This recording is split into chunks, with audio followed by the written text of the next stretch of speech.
സ്നേഹനിധികളായ സുമനസ്സുകളെ, ഗുരു അങ്ങനെ തപസ് ചെയ്യുകയാണ്. എവിടെയാണ്? മരുത്വാമലയിൽ അല്ലേ? അവിടെ വെച്ച് ഉള്ളിൻ്റെ ഉള്ളിലേക്ക് ഓരോ ചോദ്യങ്ങളുണ്ടായി. ഞാൻ ആര്? ഞാൻ എവിടെ നിന്ന് വന്നു? ഈ വിശ്വപ്രപഞ്ചം എങ്ങനെ ഉണ്ടായി? ഇവയെല്ലാം നിയന്ത്രിക്കുന്നത് ആരാണ്? വളരെ കാലമായി ഈ ചോദ്യങ്ങൾ ഇങ്ങനെ ചിന്താമണ്ഡലത്തിലൊക്കെ വരുന്നുണ്ട്. ആ മരുത്വാമലയിലെ ദീർഘകാല തപസ്സുകൊണ്ട് ഓരോന്നോരോന്നായി തെളിഞ്ഞ് നാണുസ്വാമിയുടെ ഉള്ളിലേക്ക് ഓരോന്നോരോന്ന് പറഞ്ഞ് തരുന്നത് പോലെ അങ്ങനെ ഒരു ജ്ഞാനിയായിക്കൊണ്ടിരിക്കുകയാണ്. അതായത് ഗുരുവും നാണുവും പ്രപഞ്ചവും രണ്ടല്ല.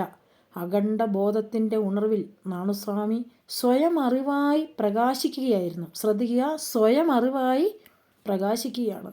അദ്വൈത ദർശനത്തിൻ്റെ ആ പൂർണ്ണജ്ഞാന അനുഭവമാണ് പിൻകാലത്ത് അദ്ദേഹം അദ്വൈത ദീപിക എന്ന കൃതിയിലൂടെ ഗുരുദേവൻ വെളിവാക്കി തന്നിട്ടുണ്ട്. അതെല്ലാവർക്കും അറിയാം അല്ലേ? നേരല്ല ദൃശ്യമിതു ദിക്കിനെ നീക്കി നോക്കി വേറല്ല വിശ്വമറിവാം മരുവിൽ പ്രവാഹം. ഈ കാണുന്ന ദൃശ്യങ്ങളെല്ലാം, അതായത് നമ്മൾ കണ്ടുകൊണ്ടിരിക്കുന്ന ഇതെല്ലാം നമ്മളൊരു കാഴ്ചക്കാരനായിട്ട് നമ്മൾ നോക്കി നിൽക്കുക.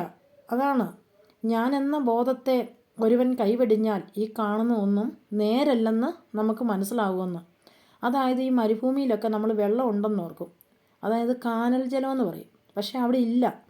അതുപോലെ ഈ വിശ്വപ്രപഞ്ചം അറിവിൽ നിന്ന് മാറി നിൽക്കുന്നില്ലെന്ന്. അറിവിൽ സംഭവിക്കുന്ന കേവലം കാഴ്ചകൾ മാത്രമാണ് ഈ വിശ്വപ്രപഞ്ചം. ഇതെല്ലാം അദ്ദേഹത്തിന് ആ തപസ് അനുഷ്ഠിക്കുന്ന സമയത്ത് ഉണ്ടായ കാഴ്ചകളാണ്. അത് നമ്മൾ ഓർക്കണം. ആ ഒരു മനുഷ്യനായി ജനിച്ച് ആ ഗുരുവിലേക്കുള്ള പരിണാമങ്ങളാണ് ഇവിടെ കാണുന്നത്. ഈ സത്യം അനുഭൂതി ആയിട്ട് സത്യദർശിയായി നാണുസ്വാമി മരുത്വാമലയിൽ അങ്ങനെ ഏകാന്തവാസമൊക്കെ തുടങ്ങിയ സമയത്ത് കുറച്ച് പേരൊക്കെ ഇത് അറിഞ്ഞും കേട്ടും ആൾക്കാർ താഴേന്ന് കയറി വരാൻ തുടങ്ങി. സ്വാമിക്ക് കാഴ്ച ദ്രവ്യങ്ങളും വസ്തുക്കളും ഒക്കെയായിട്ട് അവർക്കെല്ലാം വളരെ സ്നേഹവാത്സല്യങ്ങളാണ്. അവർ ചെന്ന് കണ്ട് പറയുന്ന കാര്യങ്ങളൊക്കെ നടക്കുന്നുണ്ട്. അങ്ങനെ ആൾക്കാരുടെ വരവ് കൂടി. പല ദേശത്തു നിന്നും ആൾക്കാർ വരാൻ തുടങ്ങി.